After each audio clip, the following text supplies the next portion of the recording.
താമസിച്ചിരിക്കുന്നു. അവന്റെ ഒരു കത്ത് വന്ന് വേണം ഞാൻ പറയായിരുന്നു. ഓ കത്തോ? ആ കത്തോ എന്ന് വെച്ചാൽ അത്ര നിസ്സാരമായി പോയോ? ഇരിക്കുന്നു, വായിച്ചു നോക്ക്. നിങ്ങൾ വായിച്ചതല്ലേ അങ്ങോട്ട് പറഞ്ഞാൽ മതി. ജഗദീഷും പെമ്പറന്നൂരുമായിട്ട് വഴക്കുണ്ടായി. പെമ്പറന്നൂരും പിണങ്ങി വീട്ടിൽ പോയി. ഇപ്പൊ ജഗദീഷ് ഒറ്റയ്ക്കകത്ത് താമസം. നമ്മൾ ഇടപെട്ട് പെണ്ണിനെ പിടിച്ച് വീട്ടിൽ കൊണ്ടുവന്നാക്കണം. സംഗതിക്ക് സംഭവം ഈ പെണ്ണെന്തിനാ വഴക്കൂടി വീട്ടിൽ പോയത്? പെണ്ണായതുകൊണ്ട്. വളരെ ശരിയാ. ഒരു പ്രാവശ്യമെങ്കിലും ഭർത്താവിനോട് പിണങ്ങി വീട്ടിൽ പോകുകയോ പോകാൻ ഒരുങ്ങുകയോ ചെയ്യാത്ത ഒരു പെണ്ണല്ലെന്നാ വിദ്വാൻമാർ പറഞ്ഞിരിക്കുന്നു. ഞാൻ എത്ര പ്രാവശ്യം പിണങ്ങി പോകാൻ ഒരുങ്ങിയിട്ടുള്ളത്? അയ്യോ, ഞാൻ പെണ്ണിന്റെ കാര്യമാ പറഞ്ഞത്. ഞാൻ പിന്നെ ആരാണോ? അല്ല കൊച്ചമ്മയെ ഞാൻ കൊച്ചമ്മയെന്ന് വിളിക്കുന്നെങ്കിലും കൊച്ചമ്മയെന്ന് വിളിക്കുന്നെങ്കിലും കൊച്ചമ്മ ഒരു വല്യമ്മയല്ലേ ഇവിടെ എന്തിനാണ് ദൂരുന്നത്? ഉള്ള കാര്യം പെട്ടി തുറന്ന് പറ. ഞാനാണ് ഇതിനെ രക്ഷിച്ച ഓർമ്മ വേണം. അപ്പൊ ഞാൻ രക്ഷപ്പെട്ടിട്ടില്ല.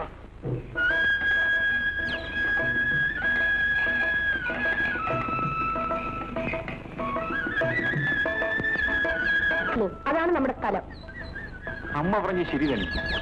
മൊട്ടത്തറ അനുഭവിച്ചോ? അനുഭവിക്കാൻ എന്ത് ചെയ്യും?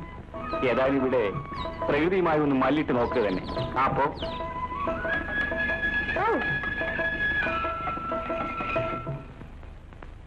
അങ്ങനെ നിങ്ങളുടെ പ്രതിനിധിയായി ഞാനും ഇന്നത്തെ ഈ അധ്യക്ഷനായ പഞ്ചായത്ത് പ്രസിഡന്റും മറ്റു ചില സുഹൃത്തുക്കളും കൂടി കളക്ടറെ കാണുകയുണ്ടായി.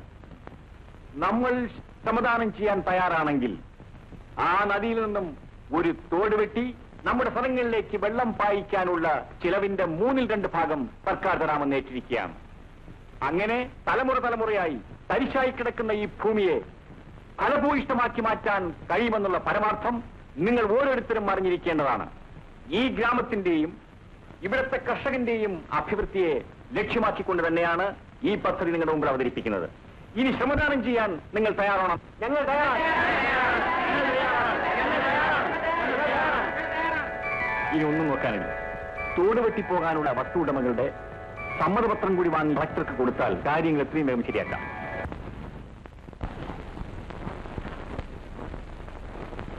Good morning sir. Good morning.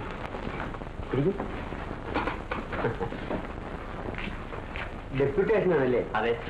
ആ തോടിന്റെ കാര്യമായിരിക്കും. ആപ്ലിക്കേഷൻ ഫയൽ കണ്ടു. സമാധാനത്തിന് ഒരുക്കമെന്ന് പഞ്ചായത്തിൽ നിന്ന് തീരുമാനമെടുത്തുകൂടെ അറിയിച്ചിട്ടുണ്ട്. അതിവിടെ കിട്ടി.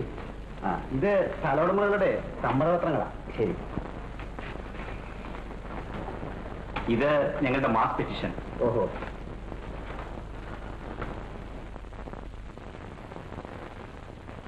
ശരി. തോട് വെട്ടാനുള്ള സാങ്ഷൻ നിങ്ങൾക്ക് ഉടനെ തന്നെ കിട്ടും. ഇനി വ്യക്തിപരമായി ഞാൻ എന്താണ് ചെയ്യേണ്ടതെന്ന് പറഞ്ഞാൽ അതും ചെയ്യാൻ ഞാൻ ഒരുക്കമാണ്. ഇനി ഒരു ചെറിയ സഹായം കൂടി ചെയ്തു തരണം. എന്താണ് പറയും? ഞങ്ങളുടെ ഈ ശ്രമദാനം ഒന്ന് ഉദ്ഘാടനം ചെയ്തു തരണം. ഇതെനിക്ക് കിട്ടുന്ന ഒരു വലിയ ബഹുമതിയാണല്ലോ. അപ്പോ ഞങ്ങൾ ഇറങ്ങട്ടെ. ശരി.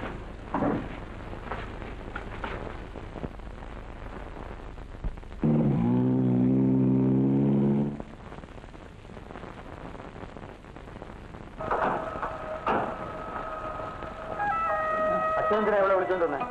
ഞങ്ങൾ അവളെ വിളിച്ചോണ്ടോന്നല്ല, അവള് ഞങ്ങളെ വിളിച്ചോണ്ടോന്നു.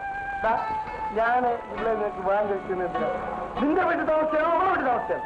അവൾ പിണങ്ങിപ്പോയതല്ലേ? പിണങ്ങിപ്പോയ പുരുഷ നീ ഭർത്താവാടാ. ഇവിടെ കിടക്കേ ഒരു തല്ലിയപ്പോൾ അവൾ അവളുടെ വീട്ടിൽ പോയുണ്ടല്ലോ. തല്ലി അവളവിടെ കിടത്തണം. മാറാൻ ആണുങ്ങള്. ആണുങ്ങളുടെ കാര്യം പറഞ്ഞല്ലേ ഞാൻ. നീ വെറുതെ ഗർഭിക്കുന്നത്. മണ്ടക്കാരെ, ഒരു ഭാര്യ പിണങ്ങി വീട്ടിൽ പോയി എന്ന് ആളുകൾ അറിഞ്ഞു കഴിഞ്ഞാൽ ഭർത്താവിന്റെ കഴിവ് കുറവാണെന്നും പറഞ്ഞ പല കഥകളും കെട്ടിച്ചത്. ആ ഒരു നാളെക്കട. അവൾ എന്തിനാ പിണങ്ങിപ്പോയെന്ന് വെച്ചാൽ അറിയാം. എല്ലാം ഞാൻ ചോദിച്ചറിഞ്ഞു. അവളെ കൊല്ലേണ്ടത്. എന്നാലേ ഇന്ന് നിന്നോടൊരു കഥ പറയാം. അവള് പിണങ്ങിപ്പോയ വിവരം എന്നെ എഴുതി അറിയിച്ചത് നമ്മുടെ സേതുവാണ്. സേതുവായിരുന്നു? എനിക്ക് സേതുവിനെ ഒന്ന് കണ്ട് പഴയ കാര്യത്തിന് ഒരു മാപ്പ് പറയണം, ഒരു നന്ദി പറയണം. പക്ഷെ അവനിപ്പോ പഴയ സേതുവൊന്നുമല്ല, വലിയ നേതാവാണ്.